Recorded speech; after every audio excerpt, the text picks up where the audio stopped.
Hello. Welcome to this episode of the James Donald Forbes McCann Catamaran plan. I am back in the United States, specifically beautiful, hot Arizona. I've just finished up doing a weekend of shows with the great Matt McCusker, and I'm at the hotel, and after I finish this podcast, I'll be off to the airport to fly back to Austin. That will be very nice. I have nothing to say about any of that. All I have to say is I've been thinking very seriously about starting a trading card game. I've been really thinking about whether it's moral to start a trading card game. I've been thinking about whether it's good business to start a trading card game. But mostly, I'll tell you what I've been doing. I've been coming up with the names of the cards. I remember playing Magic the Gathering as a youth and the Yu-Gi-Oh! Trading card game. What fun was had as a ween playing these games. What I really liked was the names of the cards. You know, strange adjective, unusual noun. And you'd look them up. You know, you'd look the words up. What does calipigiant mean? Or whatever was the weird adjective on it. I mean, linguistically, from a syntax, what's another word? Verbiage. There's the potential to be quite exciting with a trading card game. Anyway, I was on the fence. I was like, look, I've got a lot else on. Now's maybe not the best time for me to start a trading card game in order to make enough money to buy a boat. And then I just started thinking up, I want to share them with you. I started having so many ideas for names of cards. That would really be my contribution if I was to start a trading card game. I wouldn't be able to do the drawings. I wouldn't be able to do the rules. I wouldn't really be able to do the marketing. What I would like to come up with is the names. Lugubrious huxter. Isn't that fun? I just went for a walk, and all these names for cards in a trading card game started coming to me. Lugubrious huxter. Confounded wastrel. And I also like that you have the name of the trading card, and then you have the description. You have like one sentence talking about the confounded wastrel. Why, he'd really do some damage if he could get it all sorted out. Venomous Creole. I don't know if you can say Venomous Creole. I don't know if that's allowed. Man, if we do have a trading card game, think of what that'll open up. Apps on the telephone machine. Perhaps we could have our own graphic novel / anime. Perhaps there could be a live-action movie. I think a trading card game. I mean, it's such good business. It's such good business to do a trading game. I'm just going to talk out the cons and the pros.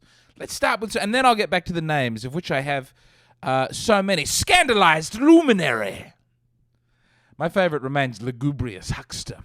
Okay, let's start out with the pros, Because to do anything, there must be good reasons, and then we can try and chip away at that and take the good reasons away with the cons. The pro is financially unbelievable. Really, I mean, just the profit margin on a trading card, you pay for printing and a little bit of holographic foil, and the price, wildly disproportionate, The excuse me a little bit there. The value comes in it being official, meaningful. Like basically it would be like having our own currency where we can print currency for the Catamaran. We're going to get to the cons of that being hugely immoral and evil in a moment, but let's talk out the pros before we dispense with this idea. If we do indeed so dispense. And I think we might have to dispense. I'm not sure about it. Another pro. I remember playing these games as a child.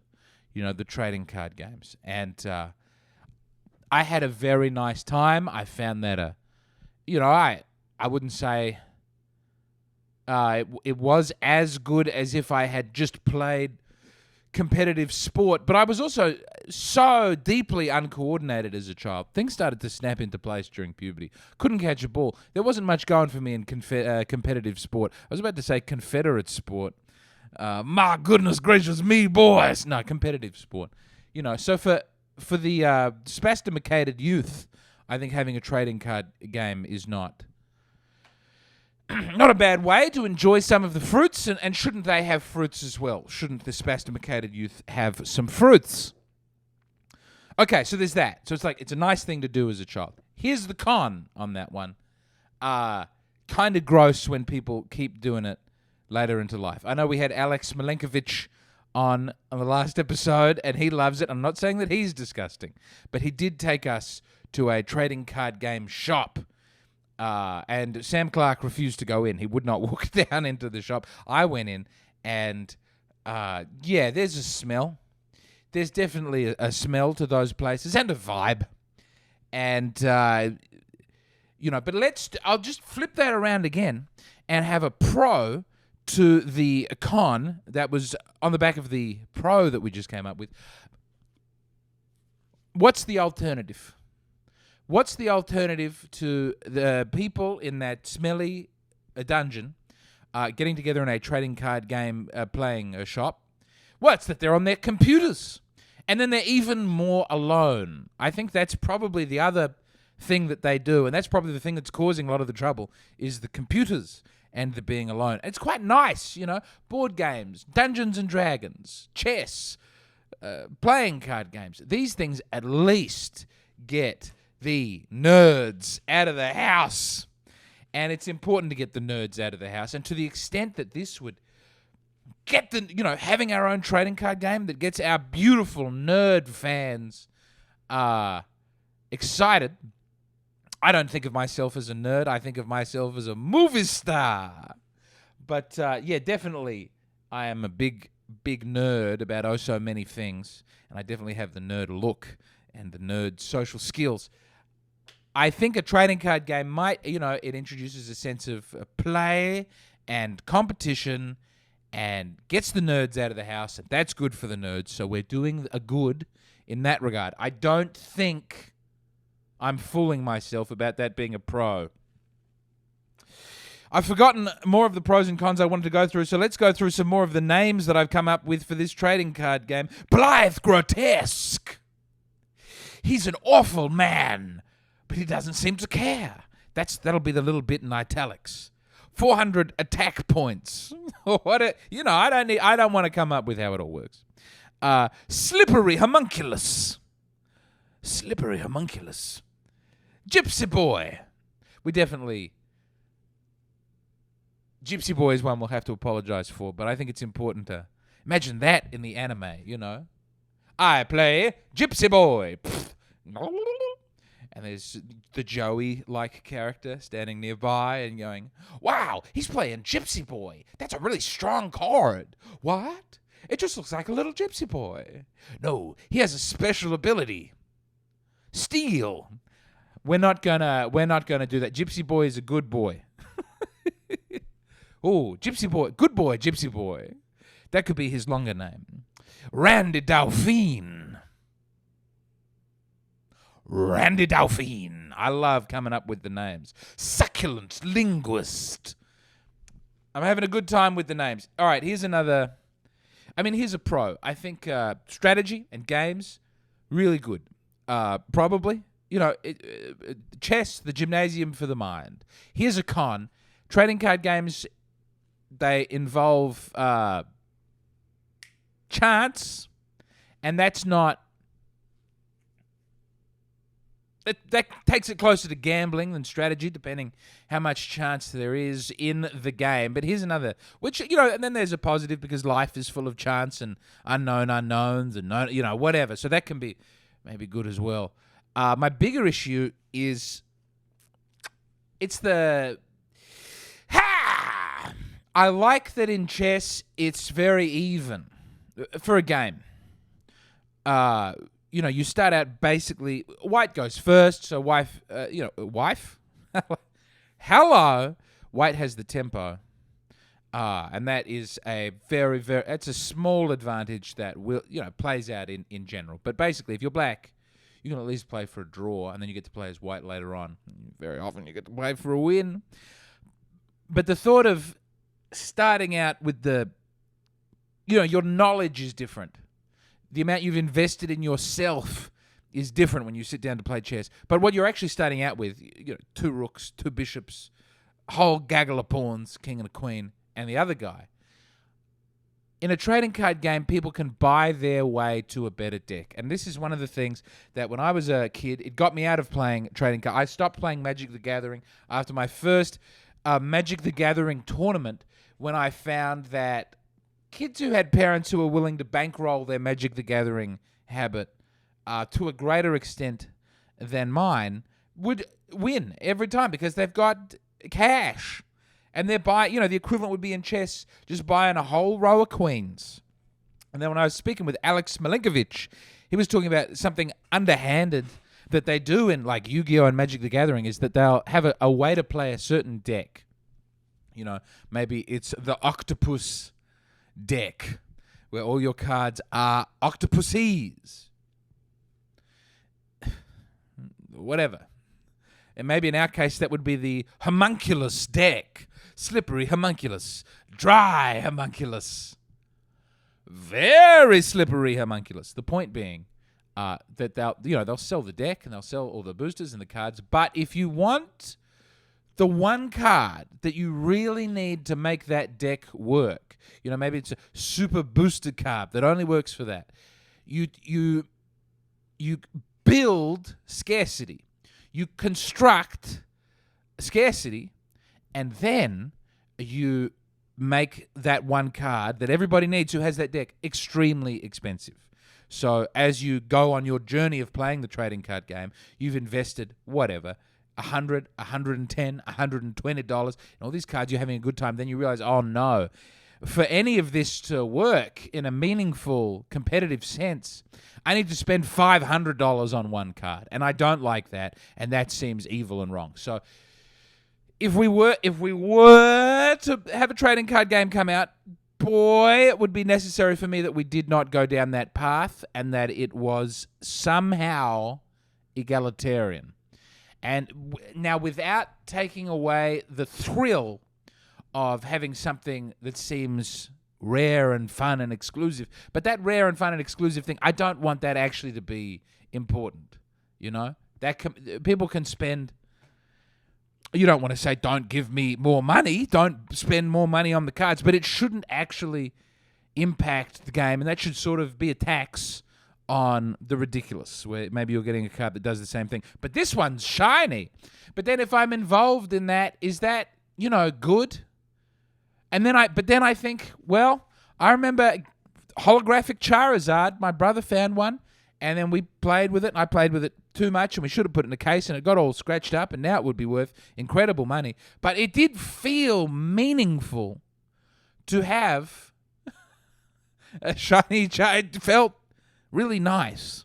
And maybe that was wrong, and it shouldn't have felt nice. But even now, when I see a holographic Charizard, on someone's wall in a frame, I go, yeah. Or when this is probably what got me kicked off thinking about it, was when that American 100-meter sprinter, when he was at the trials and he had like a blue eyes white dragon in his top and he pulled it out. I thought that was quite sweet. I couldn't hold that against somebody. Statuesque clump. That's another card idea. Statuesque clump. Fatty Boombatti. That one is just taken directly from Tim Dillon, who says Fatty Boombatti all the time. And I'm sort of saying it the way he says that as well. I think we're both going for the same Orson Wellesian tone. Resplendent Mendicant. I'd also like to do the voiceover for... I'd like to do some sort of voiceover for a card game. Before I go on, Lugubrious Huxter is my name that I put in when I started a Magic the Gathering video game account. I'm on tour, and to fill up the day and to think out whether or not it was moral to have a trading card game of my own, I thought, well, let's have it. Let's have a little play. Let's have a little play of the Magic the Gathering. I'll play it just for free online. It's a Magic the Gathering arena. It's on the computer and the telephone. And look, it was a nice, frivolous way to spend 2 hours. I probably spent 2 hours on it. Managed to stop at that point because at that point it became complicated. There's a barrier to entry after the tutorial where there's so much reading and thinking that has to go into it, and I didn't like that. I didn't really want to read too much. But I can see that if you're really in the game and you're really in the cards, that's the highest strategy. I just sort of like want to get a card and go like, wow, he's strong. I have a strong man. But then it's all that stuff like, if you play strong man, then you get some food. And if you sacrifice the food, then a little man comes out. And the little man, he gives you +1 to life points, and he also does a little dance for you.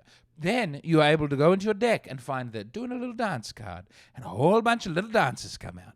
And then, now, if you have extra food, they can eat the food, and then you can play the card Satisfied Dancers, who've all had enough to eat. And then you can have equivalent damage to however many meals the dancers eat. It's just like, come on, man. I'm too old. I've hopped off the thing. It's not for me. Here's the other thing. I would not see myself, really, as someone who would want to play the game. I'd have to be honest about that. And that seems like a con, but I think it's a pro. The Greasy One. That's another name that I've come up with. Zealous Prude. In fact, perhaps I'm being a little bit of a zealous prude by coming up with reasons that it would be a mistake to come up with a trading card game. Suspect Parvenu. That's the last one that I came up with. Here's why I think me not wanting to play a trading card game would not be a problem with me setting up a trading card game as a way to make money to have a boat. The 1960s. In the 1960s, the music executives who paid for and got behind a lot of the great music, they didn't care. They didn't want to be involved. It was only later that the money men started thinking that they should also have a creative opinion in the matter.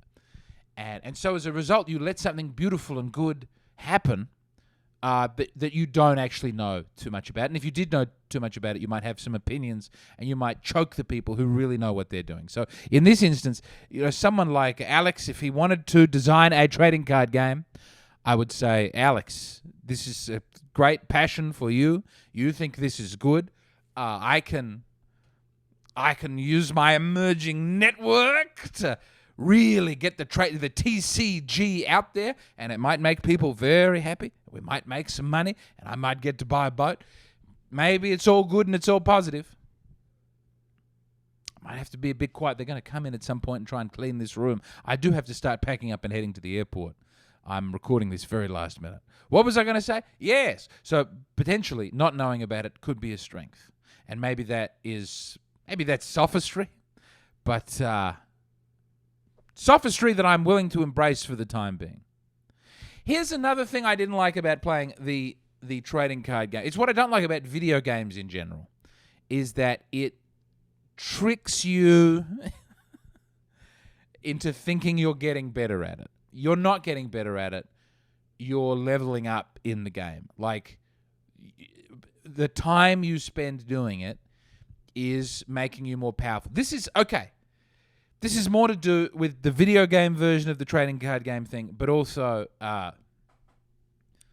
it's my big complaint about video games in general is that you're not getting better. You're being drip-fed dopamine. You go up a level. Your ability to move the thumb pads around and press the buttons in the right way or think strategically, that's not necessarily getting better. But, you're playing Call of Duty and you unlock a new gun and I'm getting better. But you're not. They're tricking you into thinking you're getting better and you actually stay the same. This is shadows on the wall type stuff and it's repulsive and I don't like it and I think it's destroying a generation. Okie doke. Or it's at least pacifying people from achieving. But then who needs to achieve? Isn't leisure important? Shouldn't we just not achieve? Shouldn't we just sit around and play the James Donald Forbes McCann trading card game?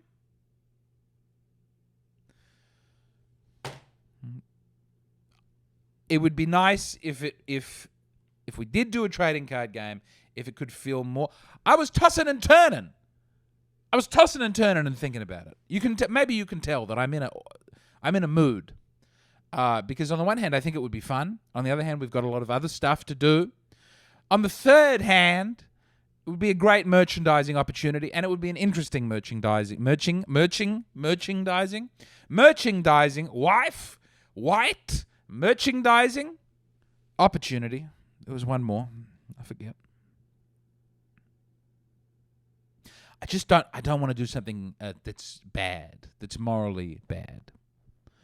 And I think doing a board game, there's nothing wrong with it. I love board games. I love playing board games. I would very happily bring out a James Donald Forbes McCann Catamaran plan board game that people could sit down with and compete and play with each other, bringing relationships and communities together. I see no problem with a board game. With a trading card game, I can see many more opportunities for money, and I can also see many opportunities for that to go bad. So I've got to think about that. It would have to be a very thoughtfully made trading card game that did not give an advantage to people who spent a lot of extra money, that still, for the finances, would be, if people want to spend a lot of money, they can, but it doesn't give them a competitive advantage. That's very important. That also that you could get better at, not just because you've been playing it and accumulating more cards, but because you actually are growing and developing as a person. And also that helps get nerds out of the house. Those would be the goods that it would be nice to, and I make a lot of money. These are the big five that would be good to achieve if we did a trading card game. Can we achieve those five? I'm going to have to bring those five to Alex and see if he can start working on a game that does all of those things. Because I won't get involved if it can't. But I will happily sell some of these beautiful names that I've come up with. My favorite remains lugubrious huxter. And indeed, I think of myself as being a lugubrious huxter, clearly a huxter, trying to sell a trading card game and get enough money to buy a boat. But lugubrious in that it's a mournful experience for me, almost leveling up to be one of the zealous prudes. Randy Delphine, the greasy one, Gypsy Boy. Man, is it possible? Just maybe I should just get in contact with Magic the Gathering or Yu-Gi-Oh and offer to sell them some names, because that's frankly where my enthusiasm truly lies. I love you. I miss you. I want you. I need you. Catamaran ho.